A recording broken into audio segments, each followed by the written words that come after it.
John Hunter was in here earlier, and a lot of people were asking him what the next step, and if it was invaluable for him to go back to trucks and work his way back up. In your opinion, because you've been an owner, so you evaluate talent, what does he need to get that next step to be a full-time Cup driver? I kind of knew where you were going. This isn't to be mean or rude or a bad word, but he needs $6 million and he'll be in a JGR Cup car next year. That's all he needs. Does he have all the, It's not a success game anymore. It's a money game. So if he can find the cash, then there will be a seat for him, I'm pretty sure. you feel you're going to have to do the same thing with Brexton? Oh, yeah.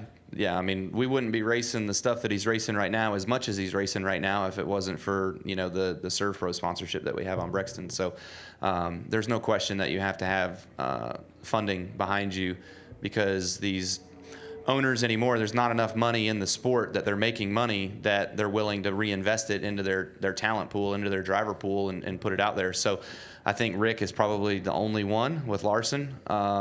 Everybody else is all sponsorship driven, and fortunately for me, I've got some great sponsors this year behind me with RCR, and our program's been building, and we've been continuing to expand forward on the sponsorship side, so that's good.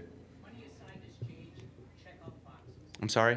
Money aside, does John Yeah. check all the boxes? Yeah, I mean, I felt like he was really good at KBM. He was engaged. He did a good job. He was always reliable. We could ask him to do sim, and he would be there. And so, I feel like on the Xfinity side this year, he's been running up front. He's been fast. He's been doing a good job. He's arguably in, the series best equipment. But when you're able to excel in that and go out there and win races week in, week out, then that gives you that chance or that notoriety to say, hey, I can move up to the next level. I'm ready for it. All right, I believe we had a question in the middle.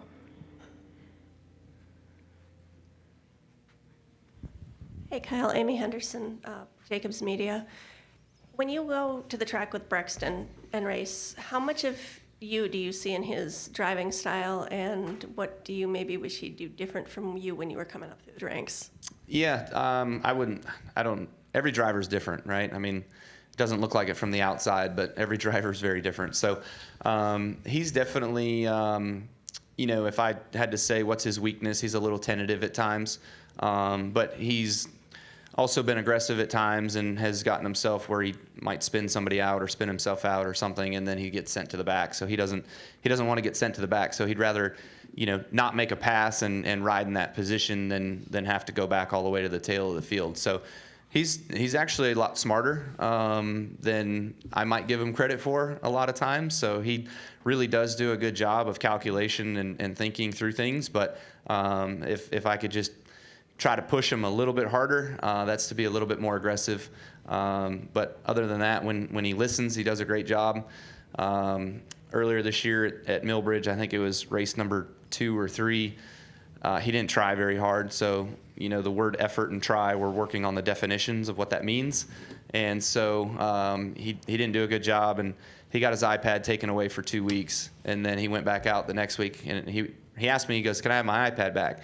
And I said, "You could go earn it back tonight." And he goes out there and he wins the race. So he gets his iPad back. So I'm like, okay, if you try, you can do it. So you got to go out there and do it. It's kind of frustrating when you go to the track and he doesn't run to his potential. That's when I get upset. But, he's also still 8 years old. So we got time. All right, I believe we had a question here from the local affiliate, please. We'll come up front to Alex, and then we'll go back to the back. Kyle, Nick Carboni, WCNC Charlotte. What does it mean to have a win at the Coke 600 on your resume? And, of course, what would it mean to add one more? Yeah, no, I love this race. I remember watching this race as a kid when I was growing up, and always may or may not have fallen asleep during it, at least at some point. It's just really long. But it's got the history of 600 miles and man versus machine and all that sort of stuff. So equipment this day and age is entirely different than what equipment used to be. But it's a cool chance for us to all go out there and run the longest race of the year, and then also to just kind of feel what that's like. And there's been a couple times here where you get to mile marker 500 and you're like, damn, there's still 100 more miles to go. So it'll wear on you for sure if you're not made for it or ready for it. But this place is is really, really rough over the years and has gotten a lot of character back into it since the repave, I think 2007, maybe 2008. So, it's pretty rough and bumpy, so that the 600 miles around here will definitely wear on you. All right, Alex? Alex Zetlow, Charlotte Observer. Going back to your comments about barriers getting into a Cup car, what does NASCAR racing lose when those barriers are so high? Meaning like bringing money to race? Money, perhaps missing out on talent. Yeah, well, that's right. That's where I was going to go. So, there's a lot of great, talented race car drivers out there that have never made it and will never make it. I mean, it's just fact. That's when I've raced super late models across the country. I've raced against guys that are very, very talented and well capable of being able to make it up to the big time, but they never get there. They never have the right funding behind them or whatever it might be. So, names off the top of my head is like a Scotty Hance out of Indiana, a Mike Rowe out of Maine, Bubba Pollard down here in the South. Fortunately, Josh Berry is now made it per se. So it's guys like that I got a chance to go race against and have some fun with and race against the best of the best across the country. But sometimes when you're here in Cup or Xfinity or whatever, the talent isn't quite as grand as maybe it could be if you had all of those types of guys here. It would be a lot tougher, but that's opinion, so who knows?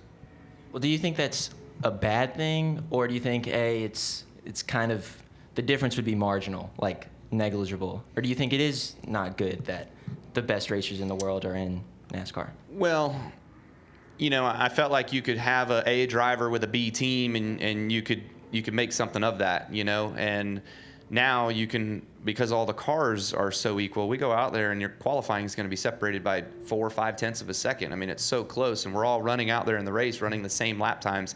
You can't pass, so it's not necessarily a talent division. You had to have car disparity and you had to have driver disparity, and now you don't really have both of those. So I feel like when you have both of those, that allows you to have more separation in the field. Thanks, Kyle. All right, we're going to take our final question here in the back. Thank you, Grace Helping with Speed Sport. I'm just curious, what's your attitude, coming into this race after coming so close last year?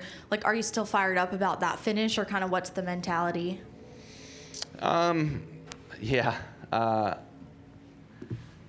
We had a really good car early in the race, and then I spun and kind of ruined it. And we had a bad race through the middle, and then we just missed all the wrecks, and we're in a good spot at the end. So we got lucky to actually finish second. It would have been really funny, yet lucky to win and beat out my teammate Denny last year. His car was still in good shape, and mine was not. But overall, just want to get out to the 1.5 miles again. Like I said, Kansas was a really good run for us. We got in a bad spot. We crashed. So it would be nice to come back out here, have a good, strong run, get in the top 5, get some good points out of this race. There's 4 stages this week. So, that's going to be a big point reward. So hopefully we can do a good job.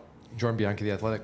How would you say you guys are stacking up right now versus the Hendrick and the Gibbs cars? I would say, the 1.5 mile stuff, I feel like we're really close. We're right there. Kansas was a really good look for us. I felt like we had a good top 5, top 3 speed, and anything can happen in the end of these races, and you can contend for a win. But obviously, our short track program is a far miss right now, and we're all trying to kind of figure out what exactly is going on there and why. We can look at all the sheets and see all the stuff and try to correlate it as close as we possibly can and copy. But it's not relating to the racetrack and our cars at all. So there's a disconnect there somewhere. When you looked at the schedule previously, especially kind of going into the summer, there was a lot of redundancy, a lot of the similar type tracks, 1.5 mile intermediate type tracks. Now it's all over the board, road courses, super speedways, etc. Is it hard to build consistency within a program to start stringing together, good, consistent results because it's so different now on a week-to-week basis? Honestly, I kind of feel like it would be harder to build. If you had, out of 6 weeks, if you had 4 short tracks, we wouldn't have time to breathe because we'd been sucking so bad. you know. But you know, when you have 4 out of 6 weeks have a mile and a half, it would feel pretty good. We'd be excited about that, ready for that. So I think it's a matter of your program and how that's looking for you in the particular moment. So you know, we kind of know our weaknesses and know that we need to get better on those and continue to evolve the whole organization. All right, we'll go to Bob. Bob Pockris, Fox Sports. If you don't get in practice and qualifying, are you at any more of a disadvantage in the fact that you've never raced an RCR car here at this track? I mean, do you feel like you'd be behind compared to maybe other drivers who've been with their teams for at least a couple of years?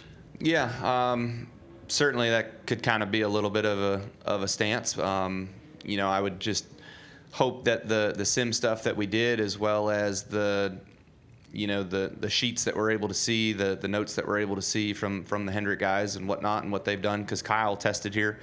Tiny Kyle, he tested here, I don't know, a few months ago, whatever it was, for the tire test, and so we kind of relied heavily on that and what those guys did and through our key partner relationship with Chevrolet. So, you know, if we don't have any practice or anything like that, that's where we base off. All right, Lee, go ahead. Lee Spencer, catchfence.com. Kind of curious, Gateway last year was the inaugural event, and everybody was like, you know, up on the wheel because you want to win the first one, right? There's a little prestige that comes with it. But other than that, why do you think it raced more like a short track where it was extremely aggressive even for a track of that size? Yeah, I guess probably more so because of the shifting than anything. You know, you're able to go into the corner and downshift and come out of the corner and have the torque in the engine and everything else. You know, if you kind of slip up or you bog the center of the corner down a little too much because your car's too tight, you're going to lose that momentum and you're not going to have that speed, and so you're just going to be slow. But I feel like everybody can kind of, you know, bounce right back coming out of the turns in relation to their center of the corner speed. But overall, yeah, I mean, I thought, you know, it was quite an interesting race. I felt like the line really moved around a lot. I could not run the bottom at either end of the racetrack. I was kind of a top guy, so that was kind of fun to see the place really have some character. Thank you. All right, Greg. Up front here. Greg Engel with Forbes. Hey, congrats on your thing last night. It looked really good. Thank you. Continue that. It's great charity. I'm talking to Richard tomorrow about the winery because I talked to him in 2004, and I'm doing kind of a follow-up.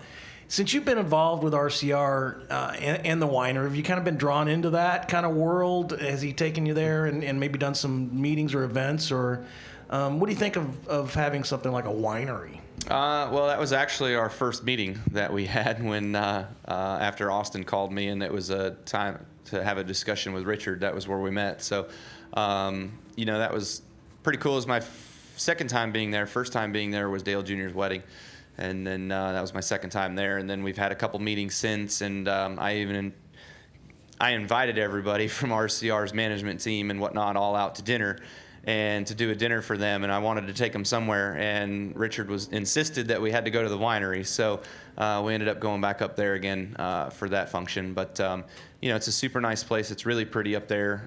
They're doing some expansion right now, so you know, he's well vested in that, and it seems to be a really good business for him. Thanks, dude. All right, we're going to go to Kelly.